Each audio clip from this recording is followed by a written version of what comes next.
오늘은 빌립보서 말씀을 통해서 감사와 기쁨이 넘치는 교회라는 제목으로 말씀을 증거하겠습니다.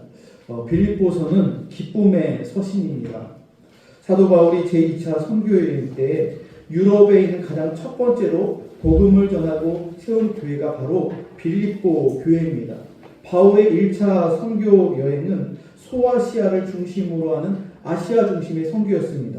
그런데 2차 선교 여행은 성령께서 바울의 그 선교의 지경을 넓히셔서 마게도냐로, 오늘날로 말하면 유럽으로 향하는 첫 번째 그 선교지, 그 교회가 바로 빌립보 교회입니다.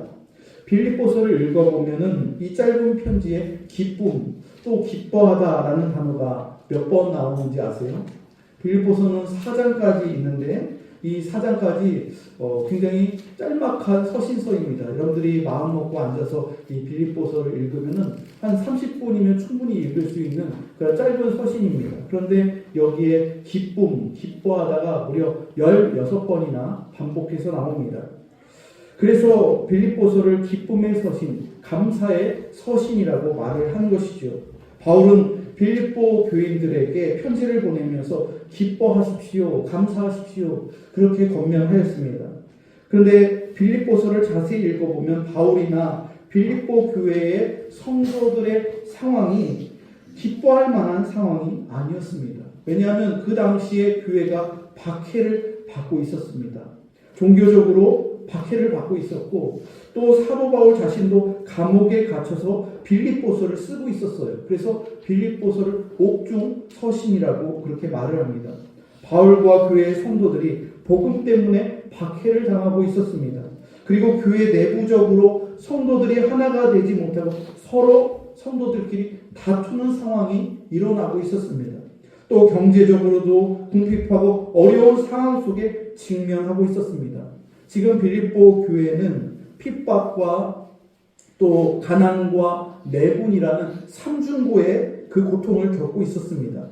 그들이 신뢰하는 지도자 바울도 감옥에 갇혀서 지금 사느냐 죽느냐의 갈림길에 서 있었습니다.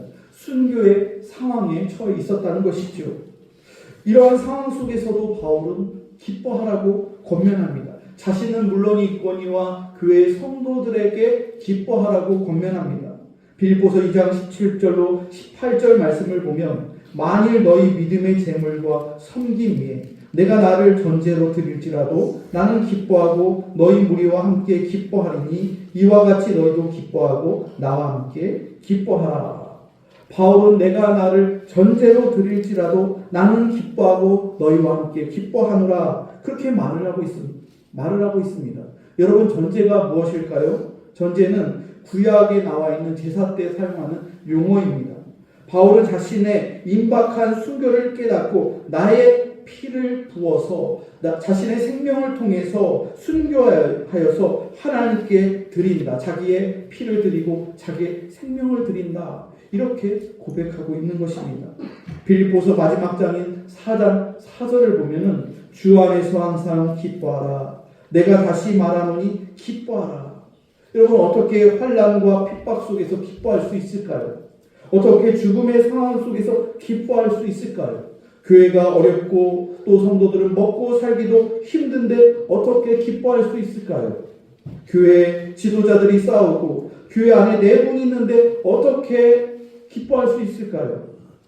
여러분, 요즘 우리나라도 이 사회를 구석구석 돌아보면 기뻐할 수 있는 조건, 감사할 수 있는 조건이 별로 없는 것 같아요. 아이들이건 또 청년들이건 장년들이건 그 치열한 삶의 모습을 볼 때 감사, 기쁨, 찾아갈 볼 만한 여건이 별로 없는 것 같습니다. 청년들의 미래가 별로 밝지가 못하죠. 취업과 결혼이 힘이 듭니다.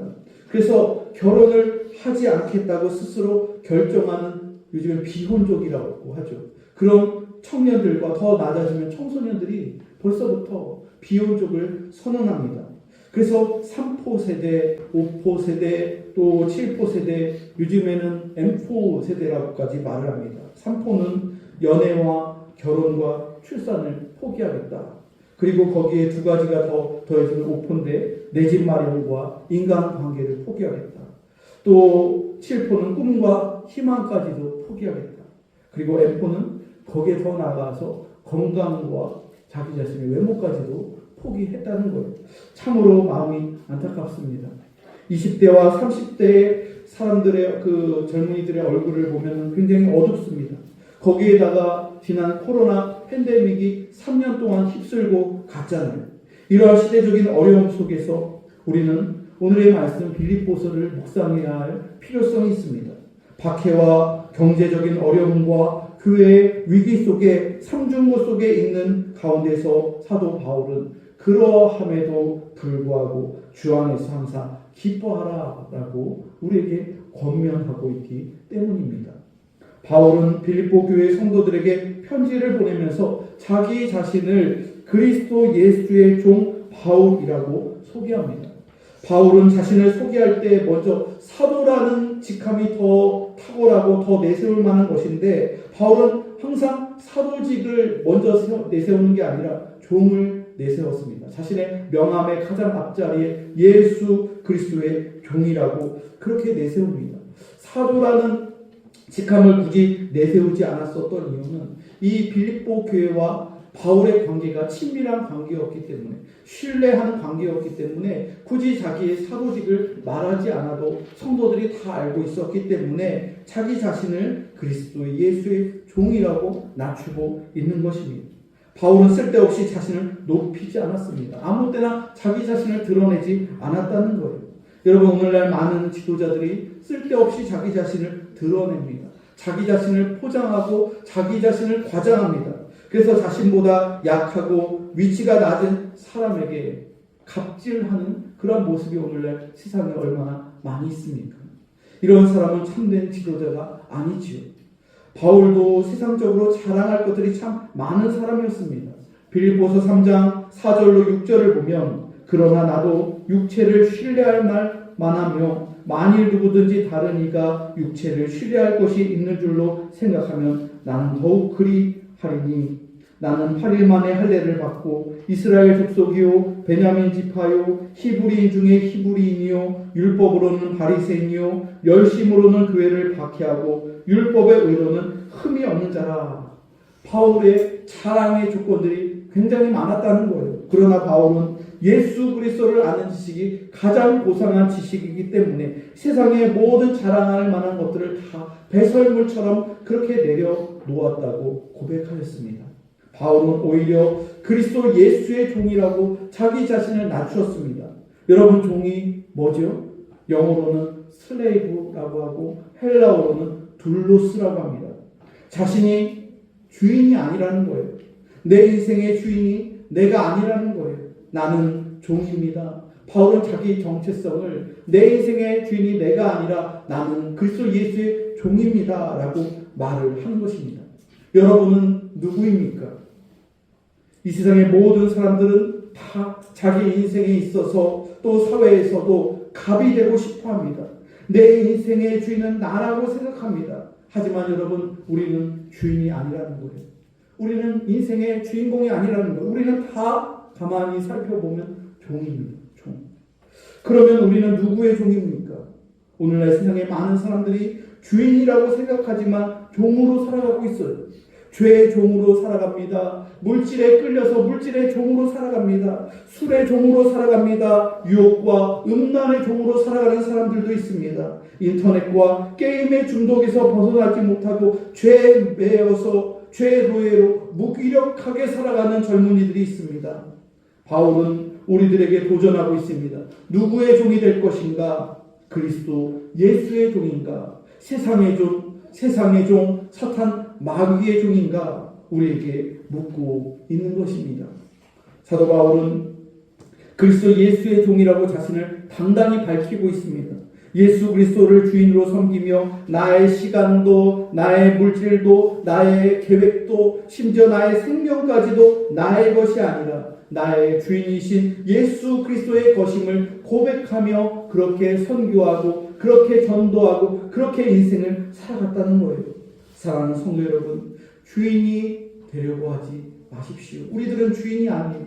담임 목사 역시도 마찬가지 주인이 아니에요. 우리들은 모두 다 그리스도 예수의 종입니다. 세상의 종이 아니라 예수 그리스도의 종임을 기억하시기 바랍니다. 바울은 빌립보 교회에 편지를 보낼 때 자신과 함께 항상 디모데를 예수 그리스도의 종이라고 함께 소개하였습니다. 이 부분이 중요합니다. 바울은 자신의 영적인 동역자를 중요하게 생각했습니다. 특별히 디모데는 바울과 나이 차이가 아들뻘 정도 되는 차이가 있었습니다. 실제로 바울은 디모데를 믿음 안에서 나온 영적인 아들, 참아들 디모데라고 그렇게 서신서에서 소개합니다. 그런데 바울은 그런 디모데를 자신의 이름 바로 옆에 나란히 바울과 디모데를 그렇게 위치시키고 있습니다. 수평적으로 그렇게 위치시키고 있습니다. 여러분, 오늘날 한국 사회 분위기나 또 교회에서도 서열이나 나이를 지나치게 의식하는 경향이 있습니다. 그래서 너무 위계 질서 중심으로 서열 문화가 우리 사회 전반 가운데 또 교회 안에도 이러한 부분들이 굉장히 강하게 작용하고 있습니다.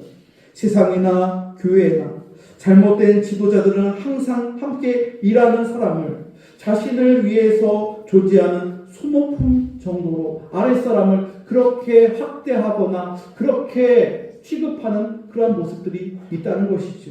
많은 직장인들이 회사에서 상사 때문에 많은 스트레스를 받고 있는 것이 현실입니다. 그 이유가 무엇입니까? 참된 동역자 의식이 부족해서입니다. 자기만 생각하는 이기주의 때문입니다. 경쟁 위주의 사회에서 남이 잘 되는 것은 배가 아프고 남의 공도 내가 가로채려고 하는 모습이 바로 오늘날 세상의 모습이라는 것이죠. 이러한 이기주의적인 모습이 때로는 교회 안에도 있더라는 거예요. 그러나 바울은 참된 동역자 의식을 가진 하나님의 사람이었습니다. 빌립보서 4장을 보면 디모데뿐만 아니라 바울의 여러 동역자들의 이름이 언급되어 있는 것을 보게 됩니다. 또한 편지를 받는 빌립보 교회의 성도들을 보면 빌립보에 사는 모든 성도와 또한 감독들과 집사들에게 편지하노니라고 기록하고 있습니다. 편지를 받는 사람이 모든 성도, 그리고 그 뒤에 감독들, 그리고 그 뒤에 집사들의 이름이 나와 있는 것. 가장 맨 앞에 있는 것이 모든 성도예요. 그리고 감독은 그 당시에 목회자와 교회 장로들을 의미하는 것이고 그 뒤에 집사가 있어요. 어떻게 보면 오늘날로 말하면 가장 앞에 담임 목사의 이름이 있고 그 다음에 장로님의 이름이 있고 이 서열대로 나가야 될 텐데 오히려 오늘 빌립보서를 보면 모든 성도가 가장 앞에 이름이 있다는 것이죠. 좀 더 쉽게 말하면 감독들과 집사는 교회의 지도자, 중직자를 의미하는 성도들을 가장 앞에 내세우고 있습니다. 그리고 이 직분 앞에 영어 성경을 보면은 together with라고 나와 있어요. 무슨 뜻이죠? 교회 안의 직분자들이 누구 위에 누가 있는 것이 아니라 모든 성도들이 함께 수평적인 관계성 속에서 함께 동역한다는 거예요. 여러분, 우리는 모두 다 하나님의 구원받은 자녀들입니다. 믿음 안에서 우리들은 한 형제요 자매입니다. 우리들은 모두 다 영적인 가족들입니다. 이러한 인격적인 교제 안에서 우리 공복교회 모든 성도들이 서로 사랑하며 서로 존중하며 믿음의 동역자로 함께 하나님의 교회를 세워 나가야 되는 줄로 믿습니다. 마지막으로 오늘 본문의 2절 말씀 함께 보겠습니다. 2절 말씀을 함께 읽겠습니다. 시작. 하나님 우리 아버지와 주 예수 그리스도로부터 은혜와 평강이 너에게 있을지어다. 아멘. 여러분은 예배를 드릴 때마다 하나님의 은혜가 넘쳐납니까? 그리고 그 내면 속에는, 여러분들의 마음 속에는 평강이 항상 내재되어 있습니까? 오늘날 교회 안에서 신앙생활하는 많은 크리스찬들의 그 내면을 살펴볼 때 예배당에 나오지만 항상 예배드리고 항상 봉사하지만 그 내면의 은혜가 너무 부족한 성도들이 많은 것이 현실입니다. 그리고 그 마음속을 살펴보면 은혜가 고갈되어 있고 평강이 없는 성도들이 많이 있다는 거예요. 세상을 살아가면서 우리의 마음에 평강을 빼앗아가는 요소들이 너무나도 많아요. 세상의 걱정과 근심과 불안과 또한 물질 때문에 마음속에 그 평강을 흔들어 놓는 것들이 너무 많다는 거예요. 여러분, 세상을 보면 어떻습니까? 또 세계를 보면 어떻습니까? 세계를 볼 때, 뉴스를 볼 때, 또 지구촌 저 먼 곳을 볼 때 은혜가 없고 또 평강이 없어요. 계속적으로 전쟁이 일어나고 테러가 일어나고 또 안타까운 그러한 분쟁들이 있는 것을 보면서 너무나도 불안하고 또 안타까운 모습들이 참으로 많이 있죠. 여러분, 은혜는 영어로 그레이스라고 합니다. 그리고 헬라어로는 카리스라고 합니다. 그리고 평강은 영어로 피스라고 하고 헬라어로는 에이레네, 그리고 히브리어로는 샬롬이라고 해요. 평강은 우리 찬양대 이름이 에이레네 찬양단이죠. 에이레네 찬양단. 그리고 히브리어로는 샬롬이라고 해요. 우리 공복교회의 목회적인 가치는 은혜와 평강이 있는 거예요. 우리가 예배당에 나와서 예배를 드릴 때 하나님 아버지께서 우리에게 주시는 하늘로부터 내려오는 카리스, 그 은혜, 그레이스, 그 은혜가 우리 안에 충만하게 하나님께서 주시는 은혜가 충만한 그러한 것을 우리가 경험하고, 그리고 그 안에서 함께 수평적으로 우리 성도들이 함께 형제 자매가 되면서 함께 봉사하고 함께 교제할 때 세상이 줄 수 없는 평강이 우리의 마음속에 내재되어 있는 것이죠. 사도 바울은 순교의 상황 속에서도 마음이 평강했습니다. 감옥에 있었음에도 불구하고, 불편한 자리에 있음에도 불구하고 바울에게는 은혜가 충만하고 평강이 충만했습니다. 여러분, 우리의 마음에 평안이 사라지면 그 근본적인 이유는 하나님과의 관계에 있습니다. 예수님과의 관계에 있는 거예요. 아, 내 마음속에 지금 평강이 없다. 그렇다면 왜 평강이 없는 걸까요? 하나님과 예수 그리스도와의 관계가 단절되었기 때문에 평강이 없어지는 것이고 은혜가 사라지는 거예요. 여러분, 우리 신앙생활에 있어서 하나님께서 나의 아버지가 아니라 저 옆집 멀리 사는 옆집 아저씨처럼 느껴지는 관계라면, 그냥 그저 형식적인 관계라면, 주 예수 그리스도께서 내 삶의 주인이셔야 되는데 예수님은 마치 종처럼 내가 그냥 기도할 때 이루어져야 되는 내가 갑이고 예수님은 오히려 을이고 내가 주인이고 예수님이 종인 것처럼 그렇게 예수님을 대우한다면, 여러분, 우리의 내면 속에는 하나님의 은혜가 없어지는 것이고 또 평강이 점점 사라지는 거예요. 사도 바울은 죽음의 상황 속에서도 하나님과의 관계를 놓치지 않았습니다. 하나님께서 주시는 은혜가 늘 넘쳐났고, 그렇기 때문에 그 은혜가 있었기 때문에 마음속에 평안이 있을 수 있는 거예요. 여러분, 은혜와 평강은 원인과 결과의 관계예요. 은혜가 없으면, 하늘로부터 내려오는 은혜가 없으면 당연히 평강이 없는 거예요. 그런데 하나님께서 주시는 은혜가 있으면 평강은 따라오는 것이죠.